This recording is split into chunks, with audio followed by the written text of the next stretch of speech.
So when you talk about Shemitic people, did Shem have, how many children did Shem have? He had a whole lot of children. Was all his children Shemitic? Yes. Was Lot Shemitic? Yes. We had a whole lot of Shemitic people. But then the descendants of Abraham are the only ones to be named Hebrew. We agree with that, right? Yes. So if you're not a descendant of Abraham, you're not Hebrew.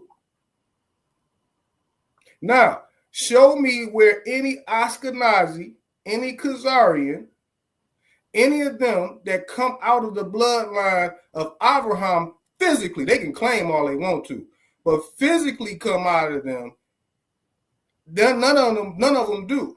Yeah, none of them. No, we see that in Genesis 10. No, I understand that. Yeah, but right. And as we going down to the point though, now we're gonna get to the nation. So Abraham had Isaac and Yaakov, right?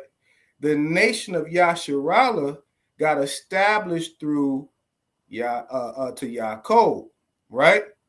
And not with Esau, not with Isaac. That means that the nation was Abraham Yasharallah? No. Was Isaac Yasharallah? No. Was Ishmael Yasharallah? No. Was Esau Yasharallah? No. Only the descendants of Yaakov is Yasharallah. And so, but Esau still carried the same blood and still carried the same ethnicity, but a different nation. A different set of laws. So why? So you would have to prove, right, when it's, and this could be another episode too, right? We should do this another episode, but you would have to prove in Genesis 25, right, dealing with the word red, that, you know what I'm saying, that it's not referring, that it's referring to an actual, you know what I'm saying, melanated type of skin tone. Because he's the only one that you see. Stop. We're not gonna continue this. I'm gonna date it right now. It's easy, bro. It first off, so you can get it, but you gotta prove. You gotta prove scripture. Let me finish, bro. We're getting off topic. This we're getting way off topic. But let's go ahead and end this. That's easy. So red, that's what we read, right? That's what it says in there. But it's actually ready. Now, what is ready? What is the definition of ready? Let's get it. Hold on, let's pull it. I like to actually see it for myself. So let's pull it. But that's what I'm saying. We're going way off topic than what we're supposed to be talking about, bro. It's okay. Well, we got time. We already on this. You know what I'm saying? We already on this. Can I just say I actually think it's related, because I think the best evidence that Zamron should focus on is that judgment of the end of the world is Esau's kingdom. It's Edom, right? You see that in a number of places. Isaiah 63, right? You see that you see it with 4 Ezra 6:9. Esau is the end of this world. Jacob is the beginning of the next. And so those prophecies haven't been fulfilled. And I feel that light that I've been saying, trying to say that it was fulfilled last year, is the beginning of that judgment on Esau, Edom, right? It's the nation that did these things, right? So all we have to look at is, where is the captivity, right? Where is the captivity, the final captivity that was promised in Deuteronomy 28:68? Because that's the nation that's judged in Genesis 15:14, right? And when you say that nobody says that they're Esau anymore, that's just because they say it very subtly. And let me show you, right? There's a lot of truth in the new toilet, right? Let's go to Revelation 13:18. Everyone's favorite verse, right? Hold on. Do you believe in the New Testament? Do you follow the New Testament? No. I call it a new toilet. Okay, all right, good. I was making sure. Yeah. Right, real quick, let me go there. But look at that verse though, because look at that verse. They're telling you who they are, right? It says here is what, brother? 13:18. Yeah, I know you're talking about. It's a famous verse. Everyone wants to tell you what it means. This is Satan. See, no, brother. No, listen. Here is wisdom, right? Here is wisdom. Let one who has understand count the number of the beast, for it is a number of a man, and that number is 666. So let me retell it to you. Here is wisdom. Let him who have understanding count the number of Edom, the beast. It is the number of a man, Esau, and that number is 36, because when you go to Genesis 36, It's all about his lineage, Esau, Edom. Well, here's So what do you mean? What do you mean by that? So Let- you're let- saying that here in Revelation 13 and 18, They're that when telling it you. says that the number of the man is that this man is Esau, and Esau. that you're it doesn't okay. say Esau. It doesn't It say. doesn't. I know, but the number 36. So go to Genesis 36. That entire chapter, All right. 666. 1 second. That Yep. entire chapter is Edomite lineage. Esau, Why? Edom. How are you connecting 36 to this? That's 36. That's fine. 666, 36. Oh, okay, I see where you're at. Now, that's just kind of if you're just dealing with numerology, you will have to prove numerology Yeah.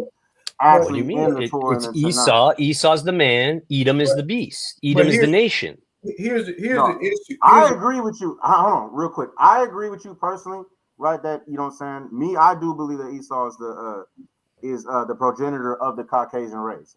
I don't believe that every single so-called Caucasian walking on earth today is Esau due to the mixing of blood. No, I agree with that. But I do believe, right, that the progenitor is the Caucasian race, where the elder, right, and also my brother Phineas disagrees, which is where we're trying to substantiate, you know what I'm saying, the difference. And here's the issue. Here's the issue. In literal bloodline descendancy, if we saying Esau, let's understand what we're saying. If we're saying Esau is a particular set of white people, then we are saying that they are Hebrew. We are saying that they are Shemitic. We are saying that same thing if we do say that. Now, yeah, of course. But here's the thing. If you go to a Sephardic Jew, you go to an Ashkenazi Jew, they will tell you that their descendancy is Polish or is this or is that. How can it be out of Yafet physically, but then turn around and be out of Shem and out of Abraham physically as well? Well, I don't think it's those people. I don't think Esau's those people. So that's what I'm saying is Esau. These people that are calling themselves Jews, saying they Jew. First of all, let's Ashkenazi, Japheth, and they're not, and they Ashkenazi, Khazarian, Sephardic, and they're not Esau. Different, yeah. They're not Esau. Because they come out of different bloodline. It's physically impossible. It's physically impossible for them to be out of that bloodline of being out of Abraham's bloodline and be Ashkenazi. They can't be. It's not possible. Yeah, no, I agree with you. I believe Edom is here. Edom is here.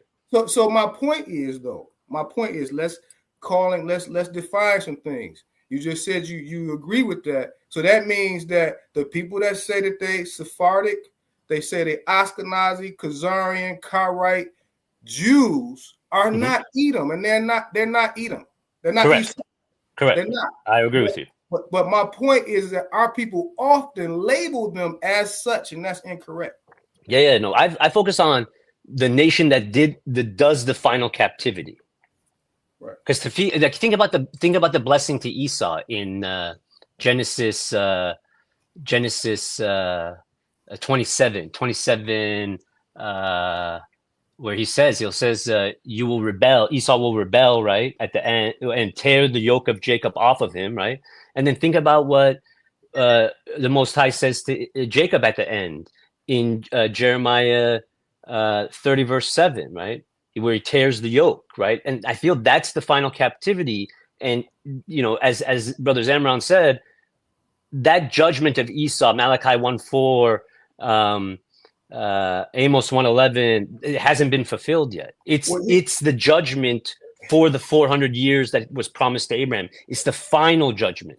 Well, here again, when we looking at, let's look at it like this. We already just agreed that the Sephardic Jew, the Ashkenazi Jew, all of these are not Esau. Correct. But who is in control of the earth today? The Ashkenazi Jew, the Sephardic Jew, all these ones that call themselves Jews, they're in control of the United States, and that's not Esau. Can I just give you a different perspective on that as someone so my background is I was born in Iran. My mom's side is Sephardic Jew. My dad's side is Muslim. My wife is Ashkenazi Jew, though, right? And so what I would say is, I think there's an interest in making people believe that, because it's one of the best ways to get people to hate the Most High and His Torah. Like if you look at that conflict over there, right? That causes a lot of people to have a lot of hatred towards the Most High and His Torah, right? And so I would just say I agree with what you're saying, but I think, you know, we have to look at it from the perspective of, there's the two most important things for an Israelite in captivity is the direction of Jerusalem and the day of the Sabbath. Well, here's Would you agree with that? Would you agree with that? Here's some other issues. That's a whole nother hornet's nest. But I'm saying those are important, though, right? You would agree? Well, here's the thing. Let me clarify what you said. Repeat what you said first, because I'm gonna deal with each one. I said that the two most important things for an Israelite in captivity are the location of Israel, the Jerusalem, and the day of the Sabbath. Okay. Now you said two important things for an Israelite. And that's one of the things that we talk about on here. That whole name, Ish, Ra, and El, is a whole op in itself. That was not the name. First of all, Yasharel. Sorry. Okay. Right. Yeah. Now, the direction of our city, yes, Yerushalayim, is important in prayer, as King Shlomo did his prayer and the Almighty accepted it. Yes, that location, that direction is tantamount. Now, in reference to the actual scope and physical location of the whole nation and landmass today, that's a whole bigger discussion, because we've been painted with this idea of certain things, of where certain things are, and me being very astute in geography and mapping and things of that nature, and even how they what man uses in technology to tell you where something is all predicated based upon the paradigm they teach you today. Now, I've physically been over to I don't even call it Africa, I call it El Kibalan. I've been over there. I've seen it. I saw, I witnessed, I saw the ethnic draw. I saw the people who actually understood who we are. You know, so that's a whole nother big discussion about actually physically where all of this stuff is, because even when you go to modern day Jerusalem, it's the biggest cesspool on the planet. You don't feel no spiritual nothing over there. It's the lowest elevation of any place in the earth, right? It's like thinking about David says, he leads me by the still water. That requires alpine lakes, right? Mountains, right? There's nothing like that in that region. Exactly. But the one thing that I would say, so let me say this. So I would agree with you. So I want to go back to this idea of Isaiah 19:2, because I think you guys are correct. You guys are correct in terms of where we are in stream of time. But you have to look at Isaiah 19:1 first, which tells us that the Most High flies through the sky. That prophecy is repeated in Deuteronomy 33:26, Isaiah 9:2, and Psalm 68:4. Okay. And what I want to say, I believe that sign was fulfilled on the true Feast of Trumpets last September. And I'll share the videos and the clips of it. You can even watch the news clip on it and see what they say about it. Okay. But now notice. Real quick. I didn't mean to interrupt you, brother YirmeAO, right? Because we're seeing that this is going in a whole different direction, dealing with this topic. It always gets heated when Esau is mentioned. I do want to say that. But I want to hear what you have to say, bro. I'm not trying to interrupt you, right? I brought you on here because I thought maybe you wanted to chime in as far as, you know, what we are talking about right now. But this wasn't the whole topic of this show. We are talking about the potential, right, civil war. We do have and that's what I want to focus on. Yeah, that's what I want to focus on. I don't want to, but I want to show you why I feel you guys are right, because the Most High's timing is perfect, right? Oh, okay, I see what you're saying. So think about it. But you said September 10th, right, of last year, right? Last year. Last year. Do you have the information right now to show that? Yeah. So if I send you this, I think you can play this, right? So drop the link in the chat. I'll be able to see it. So let me send you the first he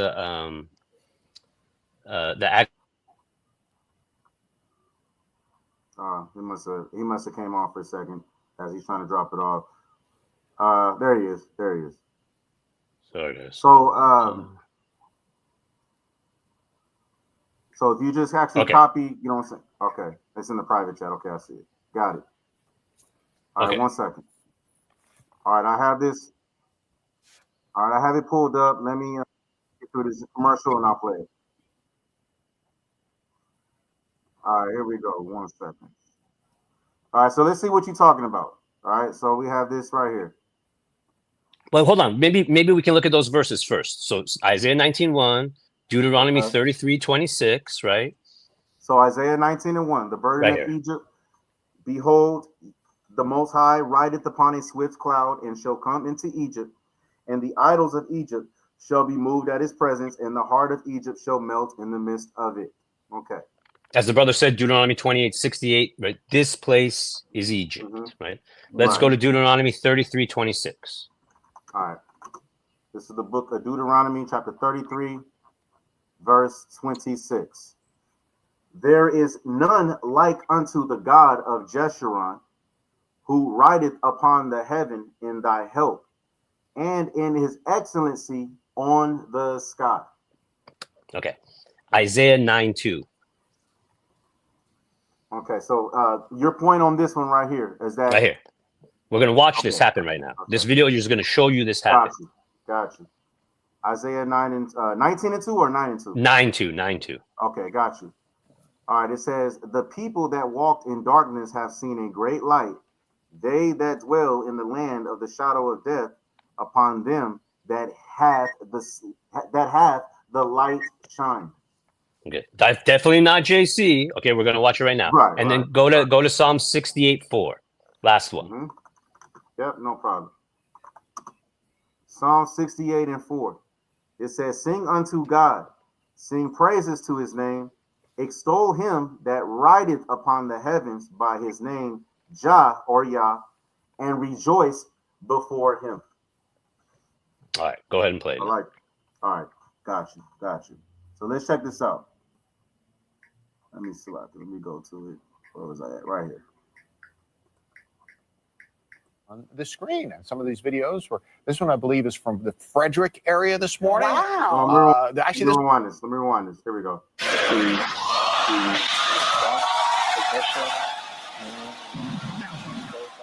That was earlier this morning as SpaceX set up its newest commercial venture with 4 astronauts. The Polaris Dawn blasted off this morning just after 5 a.m. And this mission will test out the SpaceX Dragon Resilient spacecraft, conduct a commercial spacewalk, and demonstrate a Starlink satellite over its 5-day operation. And maybe you saw it this morning. Blast off about 5:23 this morning. And some folks actually saw what you're looking at right now on the screen. And some of these videos were, this one I believe is from the Frederick area this morning. Wow. Actually, this one was from Fairfax City. So I had another one from Frederick. Saw some pictures online right over the Capitol in DC. It's really remarkable video. Yeah, and honestly, and the contrast on some of them was really, really bright. So I'm kind of bummed. I was watching it launch this morning on a TV screen here, and I wish I would have looked up. Gone up to the rooftops. I missed it too, Steve. But I think to me it's pretty rare, Tuck, when something that launches from Florida that you could be see here. It's astonishing. It's incredible. I had viewers send me messages. They were on the Beltway and saw how bright it was. Yeah, so it's incredible. I had to double check. I thought maybe did they launch it from Wallops, but no, this one came out of Florida. Yeah, incredible. I don't know if it was in a lower orbit. I'm not quite sure. Yeah, pretty fascinating though. It is. Yeah, cool. So are you saying that this video has a lot to do with as far as like the main sign that civil war is on the brink? Is that what you're saying? I'm saying that's the fulfillment of that sign. Okay. That's Isaiah 19. Isaiah 19:1. Okay, so now let's look what happens. Okay, you have Isaiah 19:2 tells you the Egyptians are going to go at each other's throat, right? And it continues though to 19:4. Let's read 19:4 and see what's going to come for us here. All right, this is Isaiah 19:4. And the Egyptians will I give over into the hand of a cruel Lord, and a fierce king shall rule over them, says the Lord of hosts. Are you saying that this is Donald Trump? Yes, and as it was in the past, so shall it be in the end. So we had Pharaoh in the past, right? The only thing that I would say is that a lot of this stuff has happened. You saying it has a multiple purpose? Again, so when you say it has happened already, give me 1 second. Let's just go to Daniel 8:23. Yeah, hold on real quick, because that's a great point, because you do know that also what Isaiah is actually prophesying right here is dealing with Alexander the Great. No. See. Now you're gonna go to stuff like history teaches us, right? Well, So you well, got to think about. Let's just think about something real quick, brothers. The Okay, go ahead. Torah is all about what? It's all about the law, giving us the law, and then telling the story of the redemption of his people, the Exodus, correct? yes, but so Yeah. look, but here's the thing about setting the tone for when we're reading prophecy and we're reading Okay. the spheres that the Almighty sent. Mm-hmm. It's one scripture I want you to go to, Zamran. Go to Isaiah chapter 1, verse 1. Isaiah chapter 1, verse 1 is going to give you the whole standard and basis, time frame, people, and location of what his prophecy was dealing with. And then we read the whole book of Isaiah and we read the Kings, Book of Kings, and Book of Chronicles. We can prove that a lot of this stuff has occurred. But go ahead, go to Isaiah chapter 1. This is Isaiah chapter 1, verse 1. The vision of Isaiah, the son of Amos, which he saw concerning Judah and Jerusalem in the days of Uzziah, Jotham, Ahaz, and Hezekiah, the kings of Judah. All right. So what this is saying, go scroll back up to that verse 1 so I can see it. Mm-hmm. It says the vision of Isaiah tells you who Isaiah's father was, another prophet. It says, which he saw concerning Yehuda, not Zebulun, not the tribe of Dan, not any other tribe, but concerning the tribe of Yehuda and Jerusalem, which is the location of this prophecy. And then it says, in the days of Uzziah, Jotham, Ahaz, Hezekiah, kings of Yehuda. So now he's giving you the people, the location, and the time period, all in the beginning. And this is the things that I like to discuss a lot of times, because when you read any book, and even in man's world, if you're going to learn addition, you're not going to go to chapter 6. You're going to start off at chapter 1, and it's going to teach you the foundation. You got to have a foundation first, because if you don't understand the foundation, then we start to misplace different things. Now, Amen.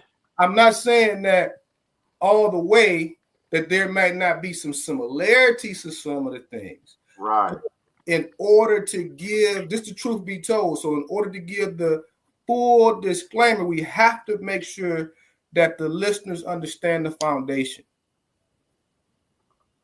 Okay, no, that's a so great point. I really appreciate that, but I want to look at this first together. So I just want to make sure I clearly understand what your point is, because I agree, this is the vision of Isaiah, right? And he did see it concerning Judah and Jerusalem, right? But he saw the vision in the days of Uzziah and these people. This idea that this vision is limited to them is not how the Most High works. The Most High tells us in Isaiah 46, 9 and 10, you know I'm God because I tell you the end from the beginning. Now, Isaiah 19, 1 through 4 is clearly about Egypt. Just one second.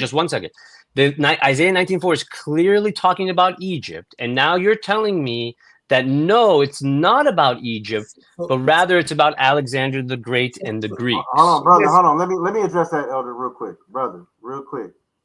This entire episode, brother, right, on Let the Truth Be Told, is dealing with the potential civil war. We are not denying, right, that there is a potential civil war coming here to America, where you're going to have nation going against nation, right? People going against people. That's not what we're denying. Okay, what we're saying is that you can't just use Isaiah chapter 19, right, verses 1 through 2, and specifically just say that scripture alone is dealing with Donald Trump and that was fulfilled. I haven't said that. You haven't let me finish what I want to say. Hold on. All right, Salaki, it's real quick, because this, like I said, we can also set this up for next week. No, but you don't understand. That's what I'm trying to say. It's exactly related to what you guys are saying, and I just want to show you that. And I understand what you're saying, but you just said that we're using 19:2 to talk about what's going on in America, and that implies that prophecy Isaiah's talking about now, correct? He's Well, talking because about here. because the scriptures are double according to Job Judges chapter 5 and 11, or Job 11 and 6, 1 to 2. It's Job 11 and 6. The scriptures are double, right? There are certain dual prophecies for sure. Right. Yes. But my question to you here is, Isaiah is speaking here. The first Exodus, the first Egypt has already occurred, right?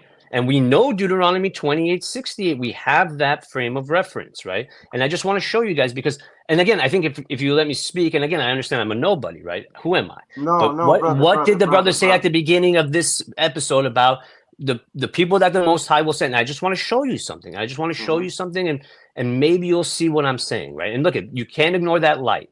I sent another chat, okay? Please share that with your people.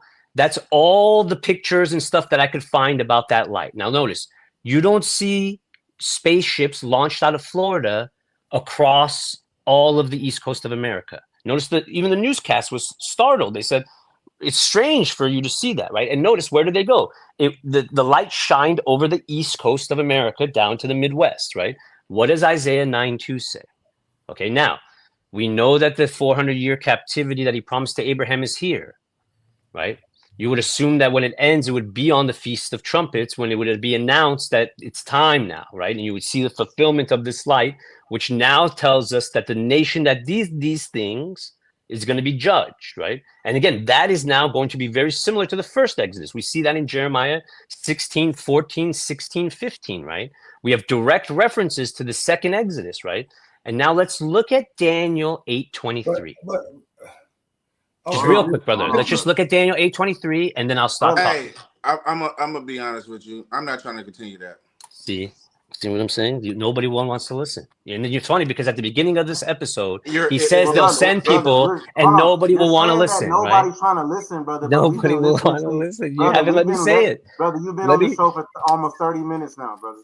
Hey, what contact that we're not on a later listening? date, man? You're the first person that we actually allowed to come up on this podcast. Right, is diabolical. This is clearly the first time you came to this podcast. You said that you agree with us as far as what we're bringing out, that there is a potential civil war, right? We brought out Isaiah chapter 19, verses 1 through 2. That was a verse that you posted in the chat. The first verse that we brought out. 100%. Okay? Amen. Okay. Now, we use that verse to talk about, right, the potential civil war. Then you decided to come on here and say that, no, okay. Then you were saying, okay, well, this was fulfilled in September, right, 10th of 2024. We brought you on here to see what you were talking about. We played your video, okay, which just showed, to be honest with you, right, Project Bluebeam, if you know anything about that. That's all that was, right? We played a video, right, of some of a potential aircraft, right, or a spaceship flying through the air. And then I asked you, brother, I said, okay, this video that you had me played and all these scriptures that you brought out, are you trying to say that this video was the sign, right, to back up your claim that Isaiah 19 verses 2 was fulfilled in the year of 2024? Because that's not what I said. That's not what I'm saying, though. See, you're not letting me. You're not. I know, but listen to what I'm saying. I said 19:2. Yes, because this is. So what's happening right now is, if the 400 years promised to Abraham in Genesis 15:13 have been fulfilled, that would mean part 2 of that prophecy now kicks off, which is Genesis 15:14. The nation that did these things will be judged. And what I'm saying to you, part of that judgment is Isaiah 9:2. They're going to go at each other's throats. Part of that judgment is the king of fierce countenance, Isaiah 19:4, who's going to turn his attention on the children of Israel. You're already seeing that. Look at DC. Right. Look at Memphis. Look at New Orleans. So where do you disagree? I'm saying you guys are saying this prophecy, this king of fierce countenance, is not Donald Trump. And I'm saying to you, if we go to Daniel 8:23, we're going to see these are the same prophecies. They're the same prophecies. If you just look at Daniel 8:23. Ron, let me deal with you. First of all, brother. First, let me just say this to you. We brought you on. We were going to bring you on after, but we brought you on the show. But the thing that we do have to do is control. We're ordering the audience. We're following. We have a particular script that we are doing right now. Now we allow you to say certain things, but we can't allow you to hijack the show. So what we're gonna do is So what I'm saying is this: we do not disagree. I do not disagree about Donald Trump. And I believe that the Almighty put Donald Trump in office to take down America. Exodus 9:16. Exodus 9:16. Amen. Let me. So we don't have an issue with that. We originally started off talking about Esau, then we jumped into this, and then like when I asked you certain questions about that, then you had to agree with me on those things. So now we are, you know, now we do want to get back into the Civil War, which we all agree that there's a Civil War ensuing. So we understand your point. We understand your point. We understand what you're saying. Yes, Donald Trump was put in position. These things are coming down, period. Okay, and I'm going to leave right now. I'm going to leave the show right now. I promise, brother. And I really appreciate your time. I can't tell you how many people I've tried to get to listen to me since last year, right? I really, really appreciate your time. I just want to look at Daniel 8:23. Okay, I got you, bro. I got you. Let's go to the book of Daniel, chapter 8. All right. Verse 23. Verse 23. And it says, and in the latter time of their kingdom, when the transgressors are come to the full, a king of fierce countenance and understanding dark sentences shall stand up. Okay. In the latter time of their kingdom, that kingdom being Esau, Edom. The kingdom that's judged in Isaiah 63, that we're told about in Malachi 1:4, that Zamron said. That's what my point. See, this is the proof that I want to bring. The best proof that Zamron brought is that these judgments on Esau have not been fulfilled yet. And notice, think about it. When the transgressors have come to the full. Think about what the Most High said about the Amorites. The iniquity of the Amorites is not yet full. So this idea of what he's saying here is let the Edomites finish the captivity that I foretold in Genesis 28:68. Let them finish that. Let them bring their iniquity full, and then the judgment is going to start. And if you continue, this king stands up against the Prince of Princes, which is going to be the person leading the second Exodus. And that's all I wanted to say. And so it's all the same timeline. Okay, you got it out. So you said what you said. My point is this: in order to follow what you're saying correctly, one thing that we don't do is just spot read on here. 100%. I would have to go all the way back up to verse 1, which is going to establish. And I'm not here to convince anyone, and I'm not the source of truth. Listen. I heard you out. I need you to listen to me. We had to establish who Esau is. If this was Esau, trust and believe that Daniel would say that. Matter of fact, Esau didn't even Esau at this point in time was already away. Yasharallah was in captivity. You know, Esau was already getting done in how he was getting done in, because if we go read all the prophecies about Esau, the Almighty said that, you know, so again, 4 Ezra 6:9. Do you believe that verse? Do you believe 2nd Ezra's? First, before we even could go to 2nd Ezra's, we have to properly put this in place. And we would have to go up to verse 1 and read it all the way down in order to substantiate that. And again, all I want to say, brother, all I wanted to do is leave you guys with these verses, because you're talking about this subject, and we see this king of fierce countenance bubbling up. We see the time of Jacob's trouble. And obviously, I'm not going to convince you. I just want to leave you with this stuff. I want to leave you with the evidence of what I believe. So when you say it's Project Bluebeam, brother, that's not Project Bluebeam. Like, I don't know what you guys think about the shape of the earth, but the scriptures are very clear. So what Elon Musk is doing is obviously designed for a deception. And so clearly they've had launches that look very similar to that, right? But if you notice, the difference is they all have a tail. This didn't have a tail. It just appears in the sky and comes, right? I'm just saying, just look at the verses and ponder these things. We heard everything you said. We heard everything. I appreciate it. And I really appreciate your time, brothers. Bless you. Okay. And what we can do, you know what I'm saying? I hit you up, YirmeAO, you know what I'm saying? If you want to discuss, you know what I'm saying? You want to discuss with the elder, you know what I'm saying? Or I would love to. I would love to show you, because the one thing. Hold on real quick. Let me finish. Who is Esau is, right? I can set that up, you know what I'm saying? So that you can discuss, you know what I'm saying, a couple of weeks from now. So I that really way, appreciate. you know what I'm saying, it's in order. I would really appreciate that opportunity. And the one thing I would say when you say Daniel would have said it was Esau, don't forget Proverbs 25:2, brother. It's the glory of the Most High to conceal His word, but it's the honor of kings to search it out, brother. The translations tell us that the Most High anointed a pagan king, and I'm speaking as an Iranian man. Cyrus the Great deception. That's a deception, brother. That man was never anointed. But I don't. Again, I want to go on side topic. Let's meet up. I'll reach out. Say, hey, Yeremiah, you Iranian? I'm Iranian, yeah. And there's no way the Most High anointed Cyrus the Great. It's impossible. Those verses should say David. They're forward prophecies. Hey, Yeremiah, hit me up. Yeremiah, drop your email in that private chat real quick. And then I'm going to email you, bro. We can set up a conversation between me and you. You know what I'm saying? I appreciate your time, brother. I really appreciate it, guys. Bless you guys. Bless you, brothers. I'm going to see you soon. Second Exodus coming. Hallelujah. Hold on. Did you drop that? Hold on. I'm doing it right now. I'm sending it right now. I just sent it. All right. I see it. All right. Bless you guys. Bless you. All right. All right, man. Phineas is mad, y'all. Well,